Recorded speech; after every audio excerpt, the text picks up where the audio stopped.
அன்பிற்கினியவர்களே, உங்கள் அனைவருக்கும் அன்பு கலந்த வணக்கத்தை வாழ்த்துக்களை உரித்தாக்கிக் கொள்கிறேன்.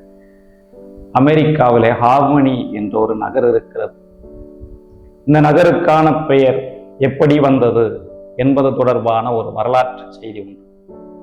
நகரை வடிவமைத்த பிறகு அல்லது கட்டமைத்த பிறகு நகருக்கு என்ன பெயர் வைக்கலாம் என்று நகரில் இருந்த முக்கியமான பிரமுகர்கள் எல்லாம் கலந்து ஆலோசித்தார்கள். கூட்டத்திலே பலரும் பல்வேறு பெயர்களை பரிந்துரைத்தார்கள். ஆனால் எந்த பெயரும் உறுதியாகவில்லை. இதனால் அவர்கள் நடுவிலே சண்டை சச்சரவு மூலக்கூடிய அபாயம் ஏற்பட்டது. அப்போது அந்த கூட்டத்திலிருந்த பெரியவர் ஒருவர் எழுந்து லெட் அஸ் ஹேவ் ஹார்மனி என்று சொன்னாராம். நமக்குள்ளே பிணக்குகள் வேண்டாம், நமக்குள்ளே சண்டை சச்சரவுகள் வேண்டாம், நாம் நல்லுறவோடு இருப்போம், அமைதியோடு இருப்போம் என்று பொருள்படக்கூடிய வகையிலே அந்த வார்த்தைகளை சொன்னார். அவர் சொன்ன வார்த்தைகளை கேட்ட ஒருவர் அதிலிருந்த ஹார்மனி என்ற வார்த்தையை பிடித்து கொண்டு இந்த நகருக்கு நாம் ஹார்மனி என்று பெயர் வைக்கலாமே, அது நன்றாக இருக்குமே, நாம் அனைவரும் இங்கே அமைதியாக நல்லுறவோடு இருப்பதற்கு ஹார்மனி என்ற பெயரே மிக பொருத்தமானது என்று சொன்னாராம். எல்லாருக்கும் அந்த பெயர் பிடித்து விடவே அந்த பெயரை நகருக்கு வைத்தார்கள். இப்படித்தான் அந்த நகருக்கு ஹார்மனி என்ற பெயர் வந்தது. இது ஒரு வரலாற்று செய்தி. இந்த செய்தியை இன்றைய நற்செய்தி வாசகத்தோடு நாம் ஒப்பிட்டு பார்த்தோம் என்று சொன்னால், நற்செய்தி வாசகத்திலே ஆண்டவர் இயேசு கிறிஸ்து உங்களுக்கு அமைதி உரித்தாகுக என்று சொல்வதை பார்க்கிறோம். ஆண்டவர் இயேசு கிறிஸ்து சொல்லக்கூடிய இந்த வார்த்தையிலே அவ்வளவு பொருள் இருக்கிறது. வெறுமனே இயேசு அமைதி உங்களுக்கு உரித்தாகுக என்று சொல்லவில்லை. மாறாக இந்த அமைதிக்குள்ளே ஆழமான அர்த்தம் இருக்கிறது. யூதர்கள் ஒருவர் மற்றவரை சந்தித்துக் கொள்கிற பொழுது ஷலோம் என்று வாழ்த்துவார்கள். இந்த ஷலோம் என்ற வார்த்தையிலே அமைதி இருக்கிறது. நல்ல உடல் நலத்தோடு இரு, ஆசியோடு இரு என்று வாழ்த்துவதாக நாம் எடுத்துக்கொள்ளலாம். இயேசு தன்னுடைய சீடர்களை பார்த்து உங்களுக்கு அமைதி உரித்தாகுக என்று சொன்னதை கேட்டதும் அவர்கள் சற்று கலங்கியிருக்கலாம், திகிலுற்றிருக்கலாம், ஒரு ஆவியை கண்டதை போல உணர்ந்திருக்கலாம். ஆனால் இயேசு அவர்களை நம்பிக்கையிலே உறுதிப்படுத்துகிறார், திடப்படுத்துகிறார். தான் உண்மையாகவே உயிர்த்து விட்டேன் என்று அவர்களுக்கு நினைவுபடுத்துகிறார். அன்பார்ந்தவர்களே, இயேசு சீடர்களிடத்திலே சொல்லக்கூடிய அமைதி அன்றைக்கு மட்டும்தான் பொருத்தமானதாக இருந்ததா என்றால் இல்லை. நிச்சயமாக இன்றைக்கும் இயேசு தரக்கூடிய அமைதி பொருந்தி போவதாக இருக்கிறது. இன்றைக்கு உலக நாடுகளிலே பார்க்கிறோம், எங்கும் வன்முறையும் கலவரங்களும் போர்களும் வெடித்துக் கொண்டிருக்கின்றன. ஒரு புள்ளி விவரம் குறிப்பிடுகிறது, சமீபத்திலே நடைபெறக்கூடிய ஈராக் இஸ்ராயல் போராக இருக்கட்டும், இன்னும் பல்வேறு போர்களாக இருக்கட்டும், மொத்தம் உலக நாடுகளிலே 52 நாடுகளிலே போர்கள் நடந்து கொண்டிருப்பதாக சொல்கிறார்கள்.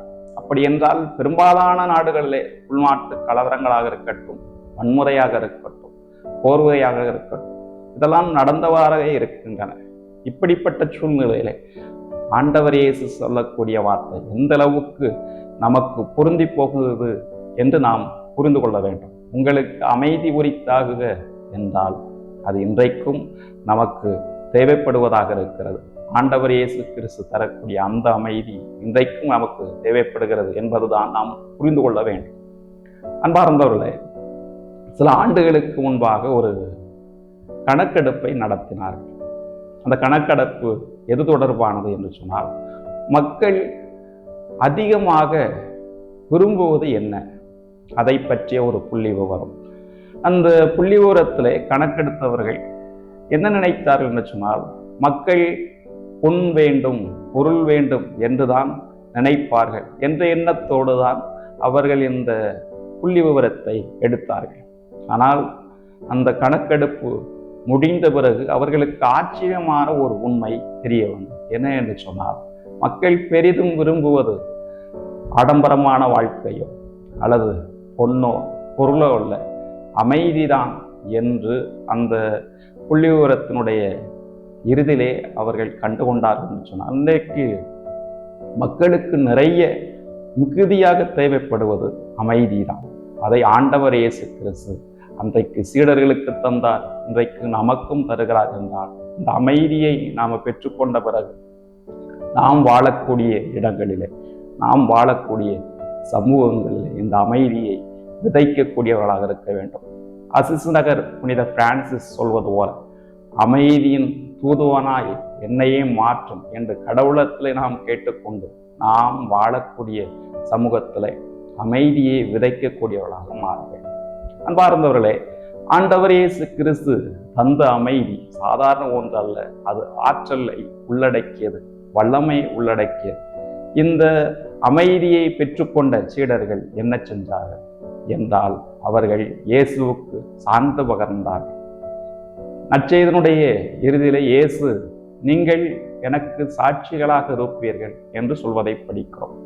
இந்த வார்த்தைகளை பெற்றுக்கொண்ட பிறகுதான் சீடர்கள் இயேசுவுக்கு சாட்சிகளாக இருக்கிறார்கள்.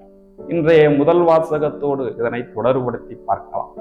முதல் வாசகத்திலே பேதுரு திரண்ட மக்களை பார்த்து ஆண்டவர் இயேசு கிறிஸ்துவை பற்றி பேசுகிறார். நேற்றைய முதல் வாசகத்திலே கால் ஊனமுற்ற ஒரு மனிதரை இயேசுனுடைய திருப்பெயரை சொல்லி பேதுருவும் யோவானும் நலமாக்கியிருப்பார்கள். அந்த நிகழ்வு மக்களிடத்திலே பெரிய அதிர்வலை ஏற்படுத்தியிருக்கும்.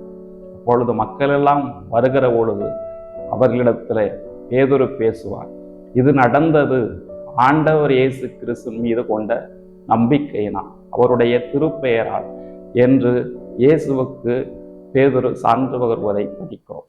அப்படி என்றால் ஆண்டவர் இயேசு கிறிஸ்து இன்றைக்கு நமக்கு அமைதியை தருகிறார் என்றால், இந்த அமைதியை கொண்டு நாம் ஆற்றலோடு அவருக்கு சான்று பகர வேண்டும். அவருக்கு நாம் உண்மையுள்ள சீடர்களாக இருக்க வேண்டும். இத்தகைய அமைதியை நாமும் பெற்றுக்கொள்வோம். இயேசுனுடைய உண்மையான சீடர்களாக வாழ்வதற்கான ஆற்றலை வேண்டி அவரிடத்திலே நம்பிக்கையோடும் மன்றாடுவோம்.